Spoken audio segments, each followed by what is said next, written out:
ये कहानी भरतपुर गांव के शेट्टी परिवार की कहानी है, जिसमें हरिवंश शेट्टी अपनी पत्नी और 3 बेटियों के साथ रहता है। हरिवंश पेशे से इंजीनियर है और अपनी तीनों बेटियों को बहुत पढ़ा लिखा कर अपने पैरों पर खड़ा करना चाहता है। गांव के सभी लोग हरिवंश को बेटियों की पढ़ाई के बजाय उनकी शादियों के लिए पैसे जोड़ने की सलाह देते हैं, मगर हरिवंश शेट्टी अपनी मर्जी का मालिक है। वो किसी की नहीं सुनता सिवाय अपने। एक दिन अपने ऑफिस जाते हुए हरिवंश को रास्ते में उर्मिला चाची मिलती हैं। बेटा, मैंने तुम्हें मना किया था ना बेटियों को इतना पढ़ाने से, मगर मैंने सुना है तू उन्हें विदेश भेजने की तैयारी कर रहा है।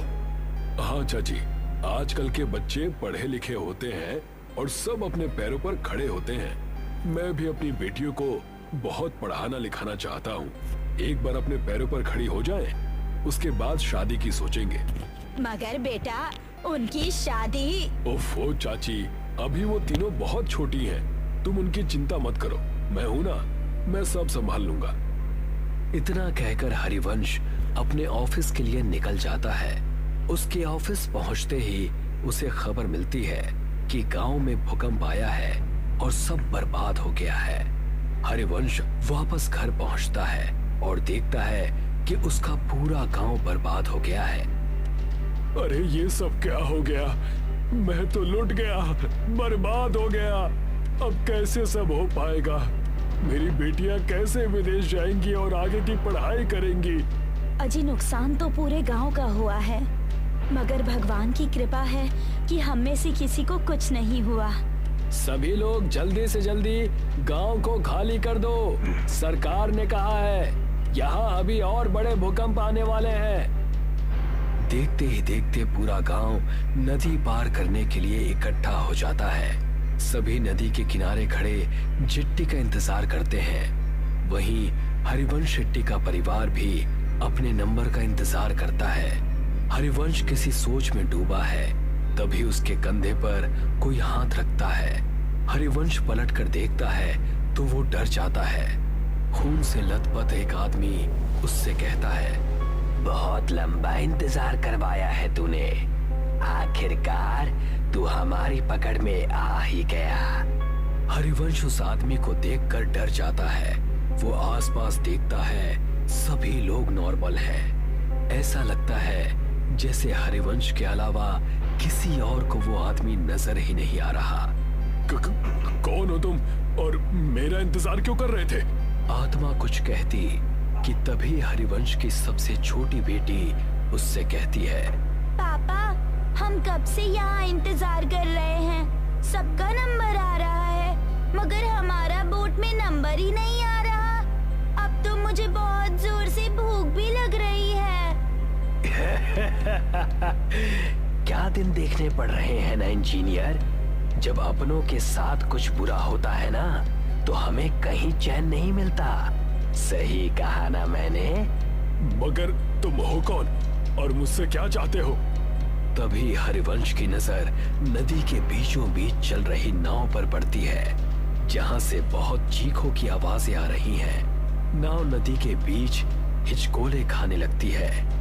तभी हरिवंश की नजर नदी में कुछ आत्माओं पर पड़ती है, जो जेट्टी से कुछ लोगों को पानी में गिराने की कोशिश कर रहे हैं। जो आदमी नदी में गिरता जाता है, वो आत्माएं एक एक करके उनका गला मरोड़ती, तो कोई आत्मा किसी का खून पीती है।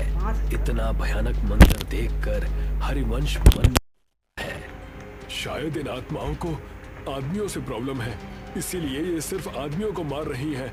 अगर मैं मेरे परिवार के साथ गया तो ये मेरे साथ साथ उन्हें भी नुकसान पहुंचा सकती हैं, जो मैं बर्दाश्त नहीं कर सकता।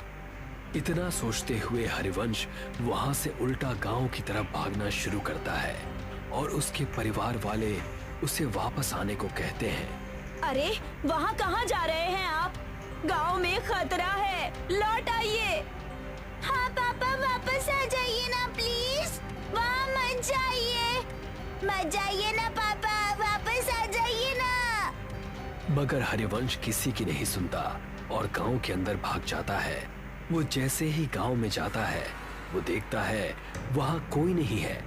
एकदम सन्नाटा छाया हुआ है। हरिवंश अपने उजड़े हुए गांव को चारों तरफ से देखता है। तभी उसे एक आत्मा उसकी ओर दौड़ती हुई नजर आती है।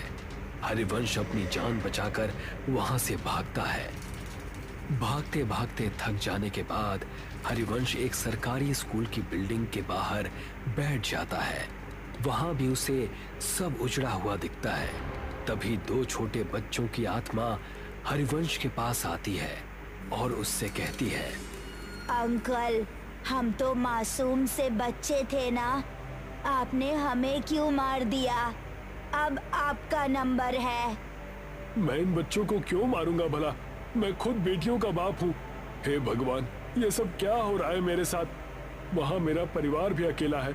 मुझे लगता है इन सबको कोई गलतफहमी हो रही है। हरिवंश ऐसा मन में सोच रहा होता है कि तभी एक भयानक औरत की आत्मा वहां आ जाती है और हरिवंश से कहती है, जब अपने परिवार से इतना प्यार करते हो तो दूसरों के बारे में कभी क्यों नहीं सोचते? अब तुम मरोगे और बहुत बुरी मौत मरोगे। हरिवंश ये सब देखता है और फिर इधर उधर भागने लगता है।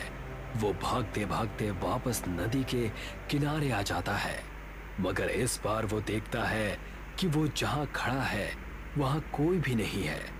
तभी वो देखता है एक और चिट्टी नदी के अंदर जा रही है जिस पर कुछ आत्माएं हमला करती हैं। हरिवंश को ये पहले समझ में नहीं आता।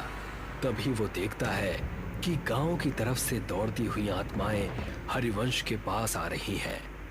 अब मेरा बच पाना मुश्किल है भगवान, मेरे परिवार का ध्यान रखना।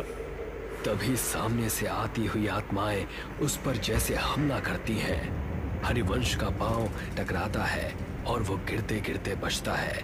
वो अपनी नजर घुमाता है तो वो देखता है कि नदी पर एक पुल बना हुआ है। ऐसा कैसे हो सकता है? अभी तो यहाँ कुछ भी नहीं था, ये पुल कहाँ से आ गया? हरिवंश को लगता है कि शायद इस मुश्किल घड़ी में उसे कुछ समझ में नहीं आ रहा है। ये पुल पहले से ही यहाँ होगा, मगर उसने नोटिस नहीं किया। हरिवंश बिना कुछ सोचे समझे उस पुल पर चढ़ जाता है और वहां से दूसरी तरफ भागना शुरू करता है। भागते भागते वो ब्रिज के सेंटर में आ जाता है और यहाँ पहुंचते ही उसकी नजर नदी की दूसरी तरफ पड़ती है जहाँ उसका परिवार उसे बुला रहा है। हाँ सुधा, मैं आ रहा हूँ। हाँ बेटा, मैं बस अभी आया। हरिवंश जैसे ही कुछ कदम पुल की दूसरी तरफ दौड़ता है, उन दो बच्चों की आत्माएं उसके सामने आकर खड़ी हो जाती हैं। वो उन्हें देखकर डर जाता है और पलट कर देखता है।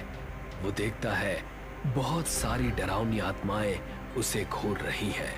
नहीं, अब मेरा बच पाना मुश्किल है। मुझे तो मेरा कसूर भी नहीं पता है।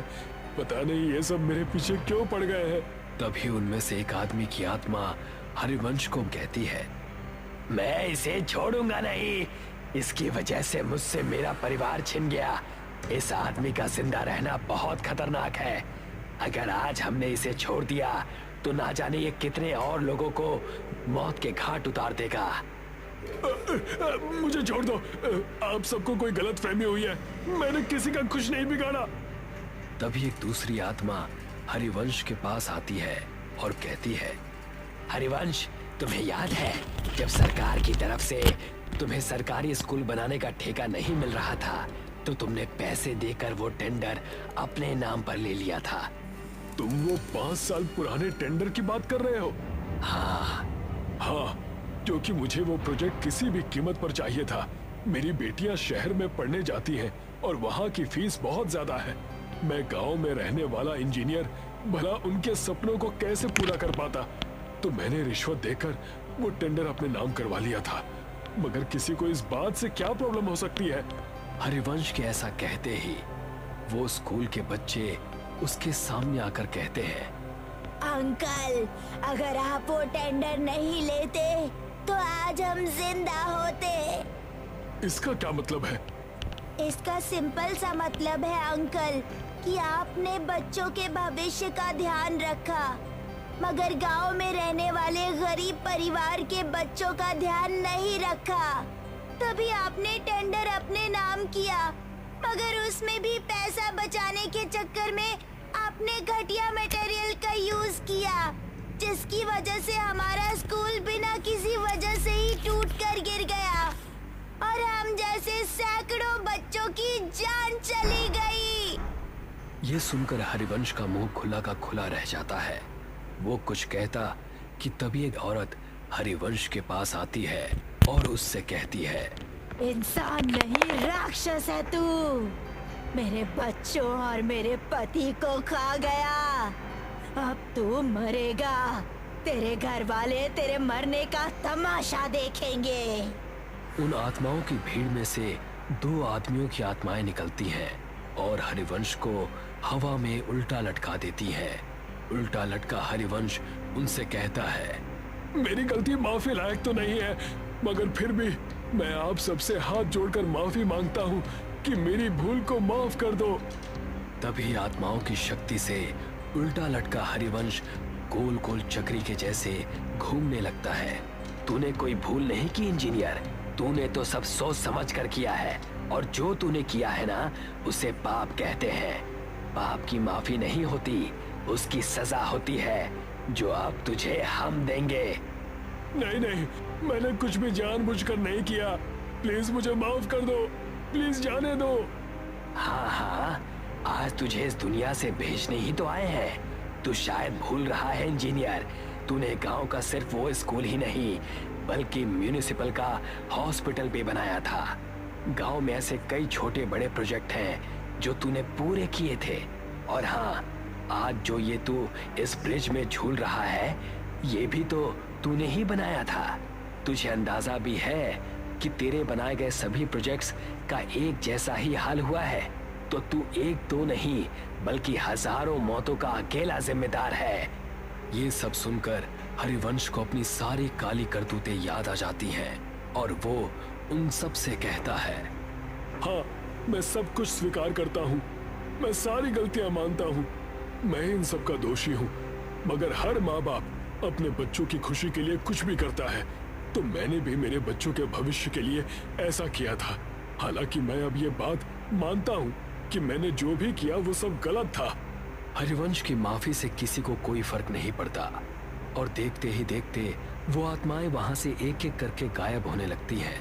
हरिवंश को समझ में नहीं आता कि ये सब क्या हुआ।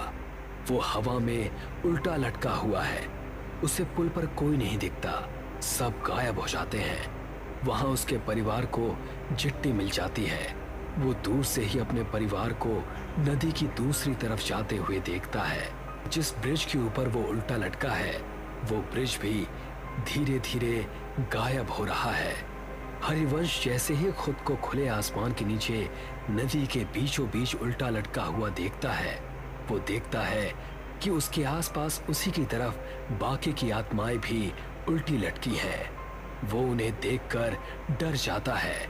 तू और तेरा साथ देने वाले सभी लोग अब इस दुनिया में नहीं हैं और आगे भी जब जब तुझ जैसे लोग ऐसा काम करेंगे, हम उन्हें सजा देने आते रहेंगे। इतना कहकर वो सारी आत्माएं हरिवंश पर झपट्टा मारती हैं